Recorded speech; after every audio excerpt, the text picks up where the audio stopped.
سلام كبرات تختاتلتي يوتيوب شانيل سينما سمرم لومون كم وترو زي تفرالي سبورتا حبرتها تفيزنا لكم كريمنا لنا بمكتالكم بخبر نقدم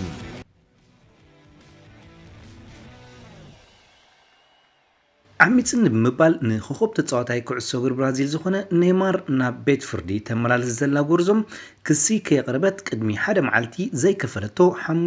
عدا كتكفل متصوعتها قريب الله منبارو يقلت علوم وال20 عمت نايلا ترينداد ناي سلسو حيكراي غزا زركبو حقاوي كفليتات بزي مخفاليام 26,710 تقلتن باتيرا برازيل مالت $5,000 كتكفل تحتيتام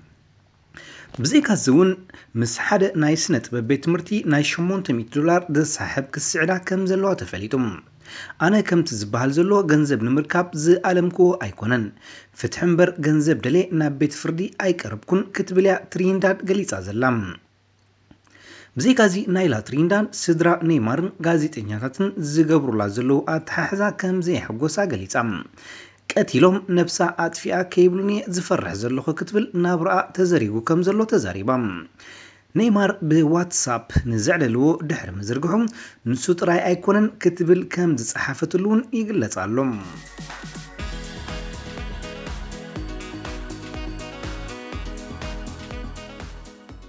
أبوانجا عالم تحت 10 عمت بولند كام مدرخ أودي كام حلاف نزتفانو نيجيريا وين تتصاوتين زتم باصعلهم مقششهم بزي مقبالهم نابهاجرهم مملاس بمحنقادهم قعزهم أنويهم أم مدرخ أودي كام حلاف بسنغال زتغلفت نيجيريا فدرشن نتتصاوتي نفس وقفهم نايكل $1000 مقشش كوهابهم أب نفس وقف أم معسكر زتصنح لقزيدما ناي $100 كفليت كوهابهم زبل مبصعيو تأتي لهم نيرم انتخونا ازستبهله ولو أسلطنتي زتوهب زخونه كفليت بزي مهلهم تتصاوتي أب فدرشنوم امنت كم جروب متصقامهم سولوس نزنبر برروم نابزغل معالتي ربع كدناغويو ترايهم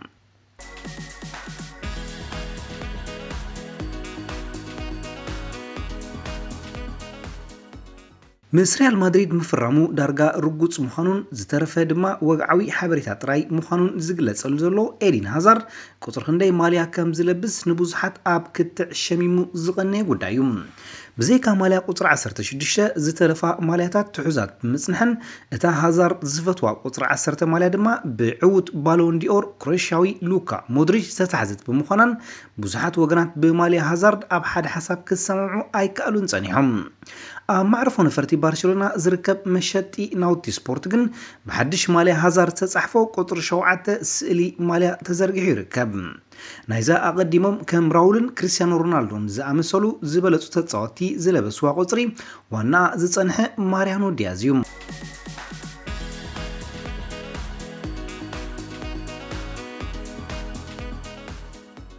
برشلونة أب كرامات كلتشن 17 بزي تتصبيتو من قديفوان زخد نيمار نمملاسو زبقسو تحسب ان عبي يمتص مهلاو يقلص علم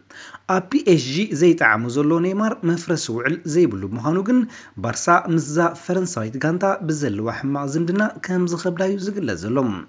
نريال مدريد بمنصق نبارشلونة مخادغن تسماميع مهلاو زقلص نيمار دحر 2011 كمون 2013 نسالساي غزيو نمدريد ينصق مهلاو يغريتاون مسحاتتن دغفتي بارشلونة حلفو رسيعهم كقبلو زصقم كم زيلو يزقلص تصاوتن ستافم بارشلونة بوغرم دغفهم مهبم تفليتلهم نيمار مسغله ابالات بورد بارشلونة زلو قرحن تغريفكم مس بريزيدنت بارتوميون كوخوب تصاوتاي ليونيل ميسن سوارزن بيكن طبق عركنت زلو بمخانون بارسا صقيطات سرحلو مهلاوي زغلص نخلت يوم وغنات اب بيت فردي كملالسوم صنحه نابو نيمار ايتخفلن زبحال مقشش ابز مسرح حغازي كم زغوني نيمار زامن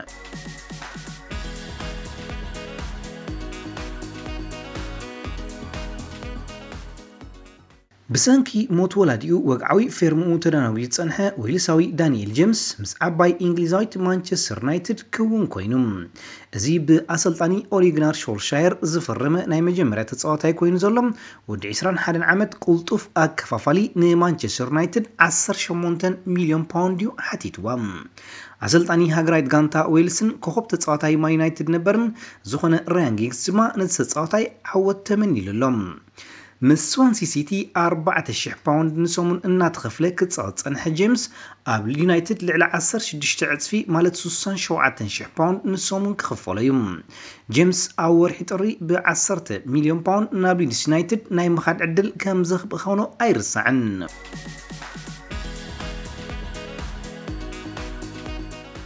ሚልነር ኣድናቆት ረኺቡ ተጻወቲ ሊቨርፑል ኣብ ጎረናታት ከተማ ሊቨርፑል ኣብ ዝጽምብሉሉ ዝነበሩ ግዜ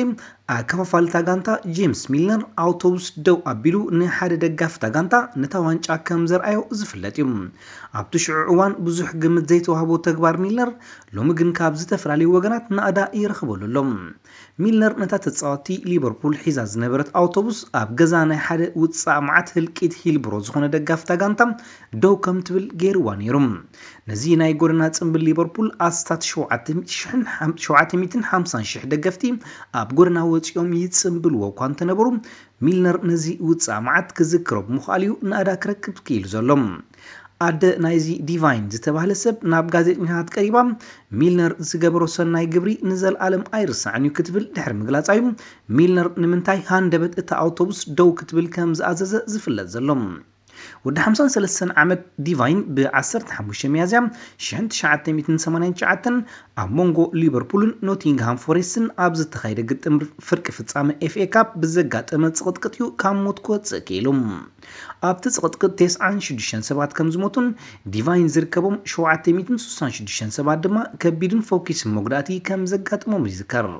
ኣብቲ ግዜ ወለዲ ዲቫይን ወዶም ልዕሊ 6 ወርሒ ክሰርር ከም ዘይክእል ተሓቢርዎም ነይሩ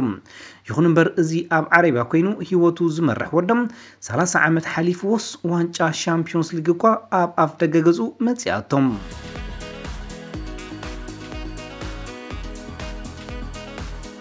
ኣባል ክለብ ቸልሲ ዝኾነ ዊሊያን ብመስበርቲ ንዝተኣለየ ኔይማር ተኪኡ ማልያ ሃገራዊት ጋንታ ወዲኡ ኣብ ኮፓ ኣሜሪካ ክሳተፍ ምዃኑ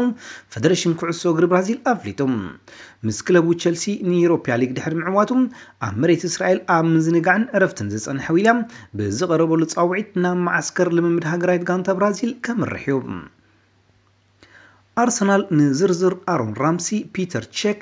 ዳኒ ዌልቤክን ሌስተር ስናየርን ዝርከብዎም ብነጻ ተፋንዎም ዘላ 7 ተጻወቲ ኣብ ወግዓዊ መርበብ ሓበሬታ ዘርጊሖም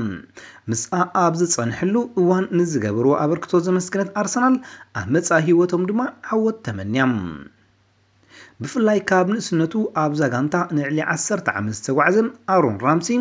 ብኸምዚ ኣገባብ ምውጽኡ ንደገፍቲ ኣርሰናል ምስ ሓለፍቲ ጋንታ ካብ ዘቀሓሓረ ጉዳዩ ነይሩ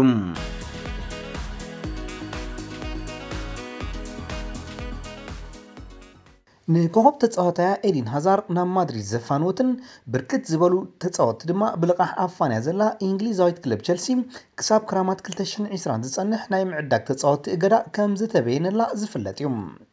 እዚ ንኽልተ መስጎት ምስጋር ዝኸይድ መቕጻዕቲ ዘይተዋሕጠላ ለንደናዊት ጋንታ ናብ ዝምልከቶ ላዕለዋይ ቤት ፍርዲ ናይ ይግባይ ሕቶ ኣቕሪባ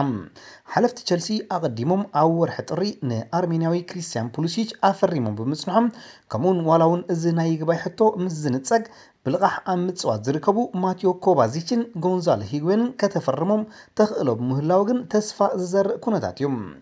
ቸልሲ ብዘይካዚ ብጉዳይ ናብ ጁቤ ክኸይድ እዩ ዝበሃለሉ ዘሎ ኣሰልጣኒኣ ማውሪዚዮ ሳሪ ቅሳነት ክትረክብ ኣይከኣለትን ዘላ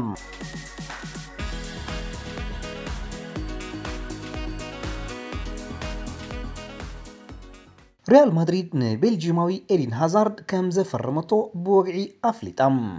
ኣብ ቸልሲ 7 ዕውታት ዝበሃላ ዓመታት ዘሕለፈ ሃዛርድ ንዓመታት ድሕሪ ዝኸደስሙ ምስ ማድሪድ ዝተሓሓዝወረም ብ130 ሚልዮን ዩሮ ክሳብ 2024 ዘጽንሖ ናይ 5 ዓመታት ውዕል ፈሪሙ ዘሎ ማድሪድ ሕክምናዊ ምርመራ ድሕሪ ምክያድ 13 ሰነ ኣብ ሜዳ ሳንቲያጎ በርናቡ ምስ ደገፍታ ከተላልዮ ምዃና ገሊጻላ ሃዛርድ ብወገኑ ካብ ቸልሲ ናይ ምውጻእ ውሳኔ ኣብ ህይወተይ ዝዓበየን ዝኸበደን ውሳኔ ነይሩ ዋላውን ኣብ ሕማቅ ኩነታት ኣብ ዝህልወሉ ግዜ ብሳላ ደገፍኩም ዝከኣለኒ ኣበርኪተ ንነፍሲ ወከፍ ማልያ ቸልሲ ዝለበስኮ ኣስተማቒረየ ቸልሲን ደገፍታን ንዓይ ዓብ ነገር ኢኹም ዝመጽእ ዓመት ንውጽኢትኩም ብሃንቆታን ብቐዳምነትን ዝጽበዮ ክኸውን ኣብ ሻምፒዮንስ ሊግ ንረኸብካ ተስፋ ይገብር ንዋናን ቸልሲ አብራሂሞቪችን ቦርድ ቸልሲኑን የመስግኖም ምክንያቱ ሓደ ዘይኮነስ ክልተ ሕልሚ ስለዘጋዱለይ ቀዳማይ ንቸልሲ ምጽዋተይ ካልኣይ ድማ ናይታ ዝምንያ ሪያል ማድሪድ ተጻዋታይ ክገብሩኒ ስለዝኽኣሉ ክብል ናብ ደገፍቲ ቸልሲ ናይ ስምብታ መልእኽቲ ጽሒፎም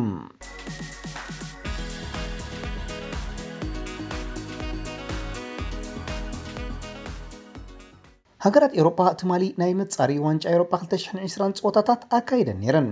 ኣብ ምድብ ሓደ ካብ ዘለዋ ሃገራት ቼክ ሪፐብሊክ ንቡልጋርያ 2-1 ሞንቴኔግሮ ድማ ንኮሶቮ ማዕረ 1-1 ተፈላለየን ምድብ ክልተ ዩክሬን ነታ ከም ታዲችን ሓድሽ ኣጥቃዒ ሪያል ማድሪድ ሉካ ጆቪችን ዘኽተተት ሰርቢያ 5-0 ከተዕንዋን ከላ ሊትዌንያ ድማ ምስ ላክዘምበር 1-1 ተፈላለየን ኣብ ምድብ 4 ጆርጂያ ንጂብራልታር 3-0 ዴንማርክ ድማ ምስ ኣየርላንድ ማዕረ 1-1 ተፈላለየን ኣብ ምድብ 6 ድማ ሻምፒዮን ኤውሮፓ 2008-2012 ዝኾነት ስፓኛ ብሰርጂዮ ራሞስ ሰመሪሓ ንደሲሳት ፋሮ 4-1 ኣዕናታ ራሞስ ማልያ ላሮኻ ለቢሱ መበል 121 ዓወት ብምዝጋቡ ንኽብረ ወሰን ኢከር ካሲያስ ክሰብሮ ኽኢሉ ብ164 ጾታታት ካብ ካሲያስ ብ3 ድሕሩ ብምህላው ድማ ኣብ ቀረባ እዋን ንሃገሩ ስፓኛ ዝበዝሐ ጾታት ዘካየደ ክበሃል ሰፊሕ ዕድል ክህልዎ እዩ ብዘይካዚ ሽወደን ንማልታ 3-0 ኖርዌይ ድማ ምስ ሮማንያ ማዕረ 2-2 ተፈላለየን ኣብ ምድብ 7 እስራኤል ንላትቪያ 3-0 ፖላንድ ንመቄዶንያ ድማ ኦስትሪያ ድማ ንስሎቬንያ 1-0 ኣፋኒነን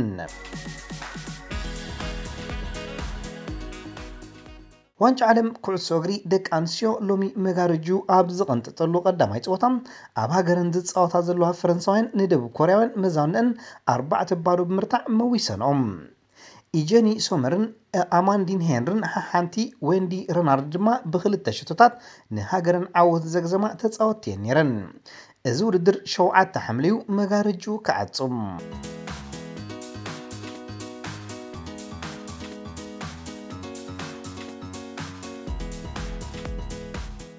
ዝኸበርኩም ተኸታተልቲ ዩቲዩብ ቻናል ሲነማ ሰመረም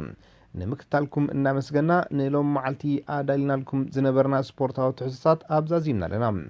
ኣብ ቀጻሊ ብኻልእ ሓበሬታታት ክሳብ ንረኸብ ንኹልና በብዘለናዮ ሰላም እንተዕናን